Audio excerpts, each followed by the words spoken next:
Саламатсыздарбы, урматтуу телекөрүүчүлөр, эфирде жумалык маалымат программасы, Алпар Поручусу мен Абайнур Большевиков. Алгач бул аптада катталган окуялардын кыскача түрмөгүнө назар салыңыздар. 27 март дүйшөмбү. 26 мартта Өзгөн районунда катталган жер көчкүнүн кесепеттерин жоюу иштери башталды. Катталган кырсыкка байланыштуу УКМ министри Кубатбек Бороновду Кыргыз Республикасынын президенти Алмазбек Атамбаев кабыл алды. Жолуучуда кырсыктын алдын алуу, жапа чеккендерге убагында жардам көрсөтүү жагын колго алуу керектиги айтылды. Ош облусу боюнча Куран окууну мыкты өздөштүргөн инсандар аныкталды. Мындай сынак быйыл 7-чи жолу уюштурулуп жатат. 28 март чейшембе. Кадам жайда аскерлер бара жаткан унаа жол кырсыгына кабылып, 29 аскер ооруканага жеткирилди. Бишкек-Ош каттамынын 255-чакырымында кар көчкү түшүп, 4 адамдын жансыз денеси табылды. Бишкектин 1-май райондук соту экс-депутат Садыр Жапаровду 28 апрелге чейин номер 1 тергөө абагына кармоо тууралуу чечимди кабыл алды. 29 март чаршембе. Өлкө башчысы Алмазбек Атамбаев ички иштер министри Улан Исраиловду кабыл алып, мыйзам бузулуп жаткан учурда тартип сакчылары милдеттерин так аткарыш керек деп билдирди. Борбордук шайлоо комиссиясы 19 жергиликтүү кеңеште шайлоону кайра өткөрүү сунушун президентке жөнөттү. Анткени булар башкаруу органдарын ар түрдүү себептер менен шайлай алышкан эмес. Жогорку сотто Атамекен фракциясынын лидери Өмүрбек Текебаевдин адвокатынын дооразы каралып, мурунку 2 ай камоо чечими кайрадан күчүндө калтырылды. 30 март бейшембе. Өзгөн районунун ичке сайыл айылындагы жер көчкүдө каза болгон бир үй бүлөнүн 6 мүчөсүнүн сөөктөрү табылды. Кыргыз спортчусу Айда Мамыралиева ок аты боюнча Казакстанда өткөн эл аралык алтын мерген мелдешинен алтын медалды жеңип алды. Араван районунда курал соодалашуу учурунда кокустан ок атылып, бир адам жабыркады. 31 март жума. Бишкек-Ош унаа жолунда жол кырсыгы катталып 3 адам каза тапты. Анда май ташуучу унаа менен жеңил унаа кагылышкан. УКМК имаратынын алдындагы митингде милиция тарабынан камалып, убактылуу кармоо жайларга камалган Садыр Жапаровдун талапкерлеринин баары бошотулду. Кыргызстандын волейбол боюнча улуттук курама командасы борбордук аймактагы Азия 2017 чемпионатында баш байгени жеңип алды.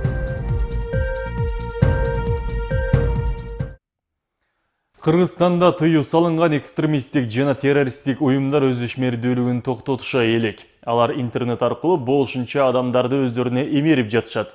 Өзгөчө жаштар алардын негизги бутасына айланышууда. Маселен, Ош шаарында 2016 жылы август айында 18 жаштагы тургун Сирияга бара турган учурда кармалса, жакында 8 март күнү Араван районундагы бир 18 жаштагы тургуну экстремисттик уюмдардын маалыматын сактап, жайылтып жүргөн деген шек менен кармалды. Адистер тарабынан диний түшүндүрмөлөр берилсе деле, жаштардын радикалдуу уюмдарга азгырылуусу неге азайбай жатат? Бул тууралуу кесиптешим Аргенуров толугураак айтып берет.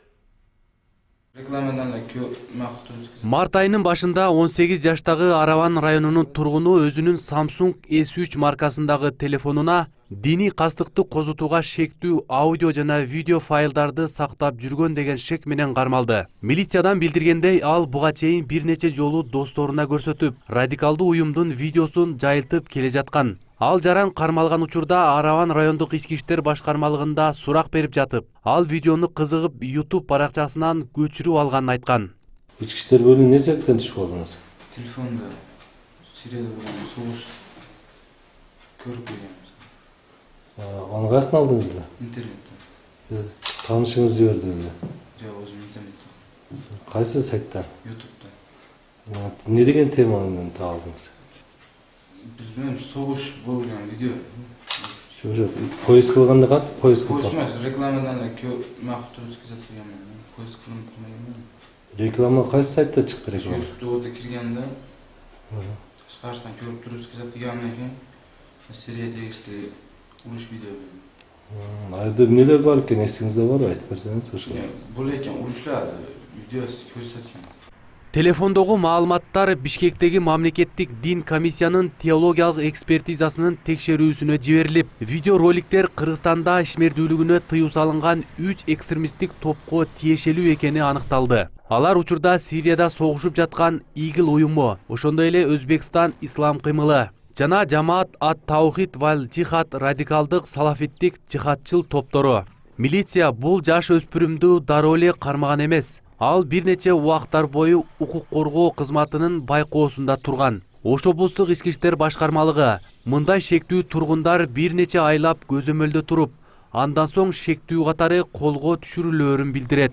Ошого байланыштуу бул жаранды ошол биздин мыйзамдарга карама каршы келген террористтик жана уюмдардын идеологиясын жайылтууга көмөк көрсөткөн, сактап жүргөн жана башка досторуна көрсөтүп жүргөнүнө байланыштуу кылмыш жаза кодексинин 299 беренесинин 2-бөлүгү боюнча кылмыш иши козголуп, бүгүнкү күндө тергөө иштери жүрүп жатат. Ага чейин ал өзүнүн досторуна көрсөтүп жүргөндүгүн, ал ошондой видеолор дагы көп бар экендигин ал жерге барып баягы жайылтып жүргөнү боюнча ыкчам маалымат.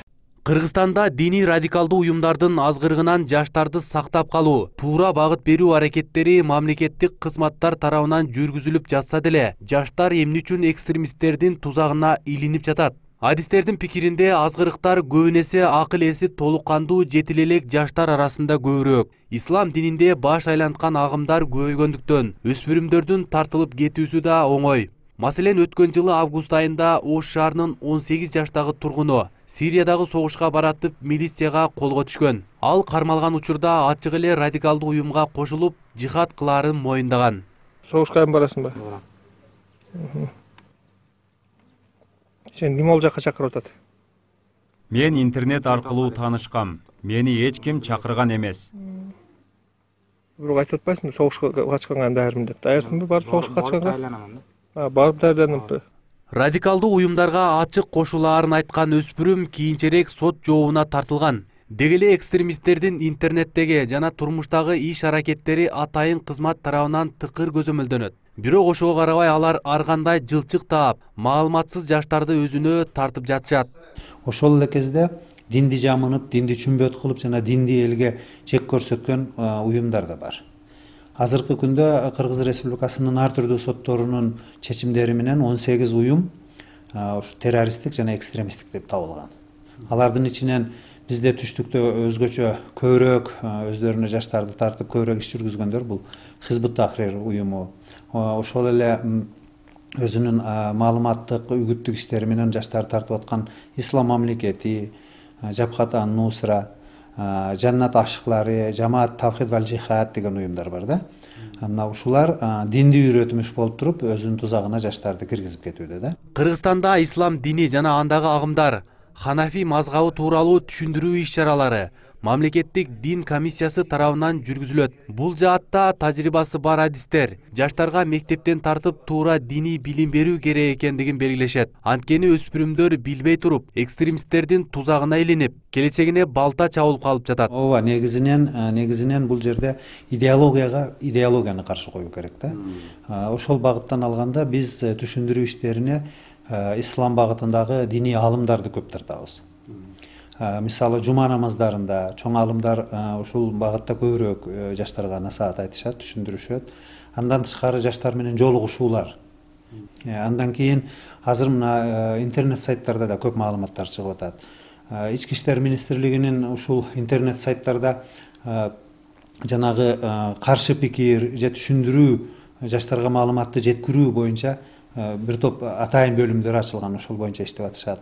Укук коргоо органдарынын маалыматы боюнча 2016-2017 жылдары деструктивдүү агымдарга кошулган жана Сирияга кеткен адамдардын саны бир топко кыскарган. Буга өз кезегинде тиешелүү кызматтардын жана маалымат каражат өкүлдөрүнүн таасири тийген. Бирок жумуш муну менен бүтүп калбайт. Адистердин айтымында Ош облусунун Кара Суу, Ноокат жана Араван райондорунда экстремисттик топтор жашыруун иш жүргүзүп келишет. Мындан сырткары, исламдагы ар түрдүү радикалдуу агымдардын мүчөлөрү да көп. Укук коргоо органдары аларга азгырылгандардын дээрлик көпчүлүгү өзбек тектүү тургундар экенин айтышат. Алардын басымдуу бөлүгү радикалдуу топтор экенин билбей кошулгандар. Арген Нуров, Самат Сайдамат уулу, жумалык аналитикалык программасы. Ош шаарындагы жол белгилерди жана жол сызыктарды жаңылоого 4 миллион сомдон ашык каражат керек. Жол сызыктары жылына 2 рет жаңыланып, аны Ош шаардык жолдор башкармалыгы жүргүзөт. Айдоочулардын баамында стратегиялык маанидеги жолдордо сызыктар жана жол белгилери сапаттуу жасалат. Бирок шаардын ички көчөлөрүндө сызыктар өчүп кетип, айдоочуларды, жүргүнчүлөрдү да түйшөлтүүдө. Быйылкы жылы бул маселе кандай каралат? Кийинки материалдан көрүңүздөр. Ош шаарынын борбордук көчөлөрүндө да жол сызыктары өчүп баратат. Маселен, Масалиев проспектисинде жөө жүргүнчүлөр өтүүчү жолдогу сызыктар өчүп, айдоочуларга көрүнбөй калган. Андыктан жолдон ары бери өтүү кооптуу.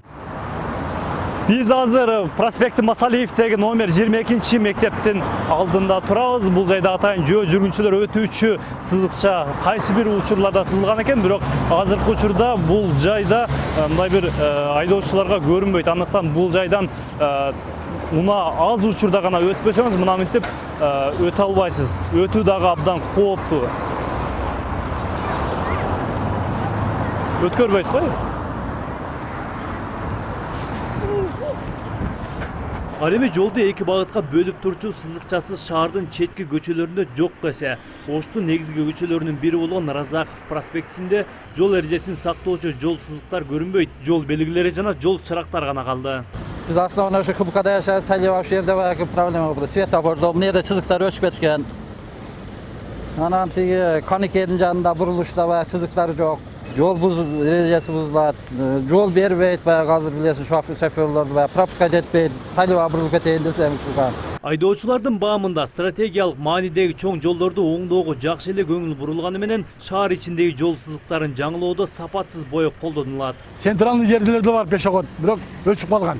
Бири экөө көрүнөт, өзүңөр жаныңызда көрөт мына. О жарымы бар, жарымы жок турат.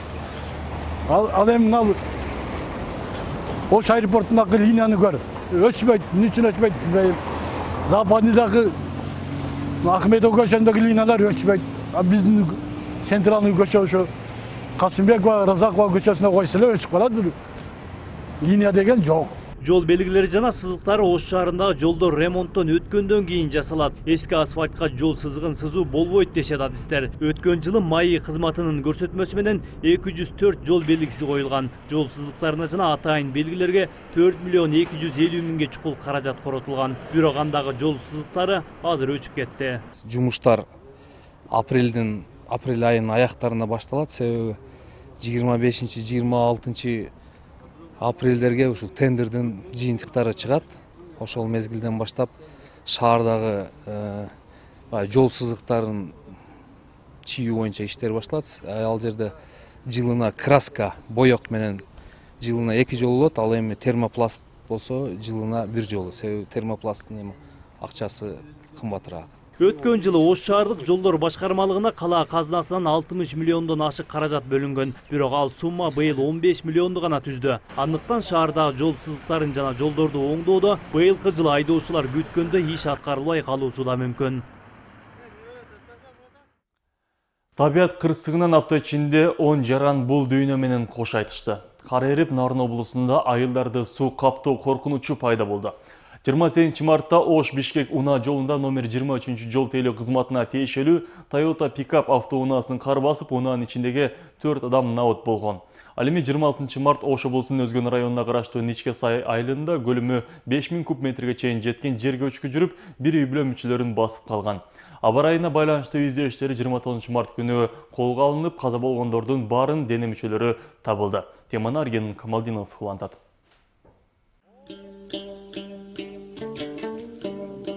Аңыда келдик, келсек барды аңырай жатат. Тугандар, кичине сабыр кыласыздар, Бала чакам наракка чыгат койду.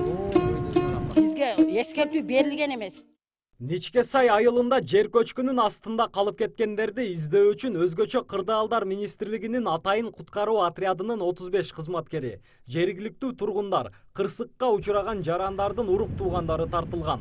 Көчкүнүн бийиктиги 15 метр, көлөмү 5000 куб метрге чейин жеткен. 1 километр узундукка чейин сүрүлүп, турак үйдөн тарта бак дарактардын изин калтырган эмес. Жар баскан менин бир тууган агам болот. Анан 5-6 жыл болуп калган келгенине. Анан саат 4-төн 15 өткөндө жандайлар өтүп барышты. Келсек караңгы экен, эчтеке көрүнбөдү. Ошондон бери издеп атабыз, таппай атабыз. Келсек баардыгы аңырай жатат. Анан таппадык. Ичке суу айылында 100гө жакын түтүн жер көчкү астында калуу коркунучуна карабастан азыркыга чейин жашап келишет. Айыл тургундары коопсуз жерден жер тилкелер бөлүнө турган болсо, ошол жакка көчүп кетмекпиз дешет. Кырсык катталгандан кийин аталган аймактагы 30 үй бүлөгө өзгөчө кырдаалдар министрлигинин атайын чатырлары таркатылды. Бирок ага карабастан бала чака, мал жандыктарыбыз менен кайсыл жака барабыз деп, адам өмүрүнө кооптуу болсо да турак үйлөрүн таштабагандар ондоп саналат. Жашообуз ушул, нарак берабызда көчкү бар, суу көп, көпүрөбүз жок. Бизге эч жардам жок. Мен 11 балам бар. Чек берилген эмес.